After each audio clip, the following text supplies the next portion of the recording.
Hi friends, இப்போ நம்ம கிச்சடி பண்ண போகிறோம். கிச்சடிக்கு தேவையான பொருள் என்னன்னு பார்க்கலாம். கடலைப்பருப்பு, உளுந்து, பச்சை மிளகாய், கருவேப்பிலை, வெங்காயம், தக்காளி, கேரட், பீன்ஸ், உருளைக்கிழங்கு, பட்டாணி, ரவை வந்து ஒரு டம்ளர் எடுத்திங்கன்னா 2 டம்ளர் தண்ணி ஊற்றணும் ரவைக்கு. இப்போ அடுப்பில் கடாய் வச்சாச்சு. கடாய் சூடாயிடுச்சு. இப்போ வந்து நெய் விட்டுக்கோங்க.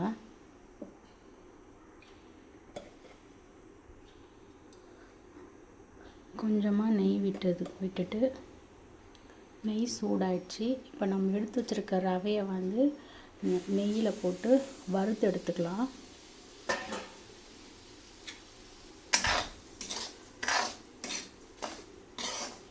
நல்லா ரோஸ்ட் ஆகட்டும்.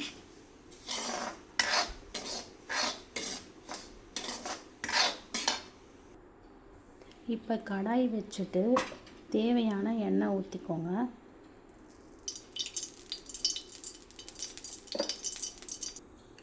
எண்ணெய் சூடான உடனே கடுகு போட்டுக்கோங்க. கடுகு நல்லா பொரிஞ்சதுக்கப்புறமா கடலைப்பருப்பு உளுத்தம்பருப்பை ஆட் பண்ணிக்கோங்க. கடலைப்பருப்பு உளுத்தம்பருப்பு நல்லா ப்ரௌன் ஆனதுக்கப்புறமா பச்சை மிளகாவை அதில் ஆட் பண்ணிக்கோங்க. கருவேப்பிலையும் போட்டுக்கோங்க.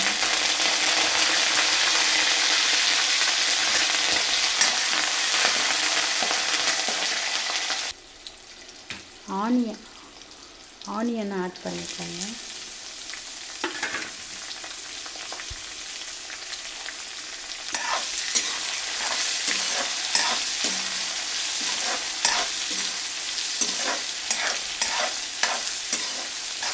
நல்லா வதங்கட்டும்.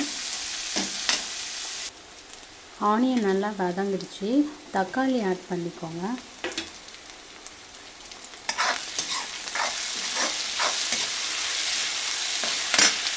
வெங்காயம் தக்காளி வதங்கிடுச்சு. இப்போ தேவையான உப்பு ஆட் பண்ணிக்கோங்க.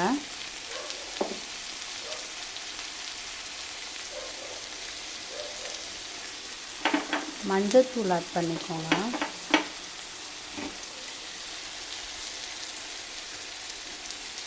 ரெண்டுத்தையும் மிக்ஸ் பண்ணிக்கோங்க.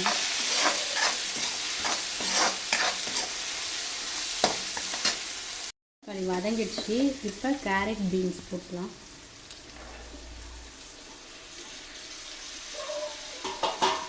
அது கூட உருளைக்கிழங்கு, பட்டாணி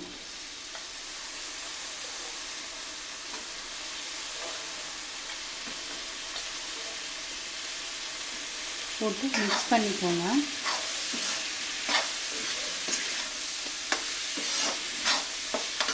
இப்போ தேவையான அளவு தண்ணி எடுத்து அதில் ஊற்றிக்கோங்க. நல்லா கொதிக்கட்டும். காய் நல்லா வேகட்டும். காய் நல்லா வெந்துடுச்சு. இப்போ ரவையை மிக்ஸ் பண்ணிக்கலாம்.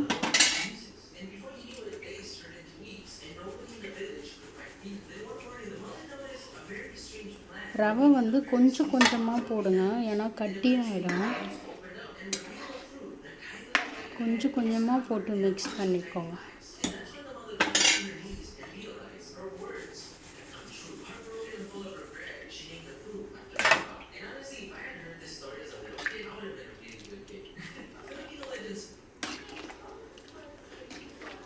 வேகட்டும். கிச்சடி சூப்பராக இருக்குது. எப்படி இருக்குன்னு சொல்லுங்கள்.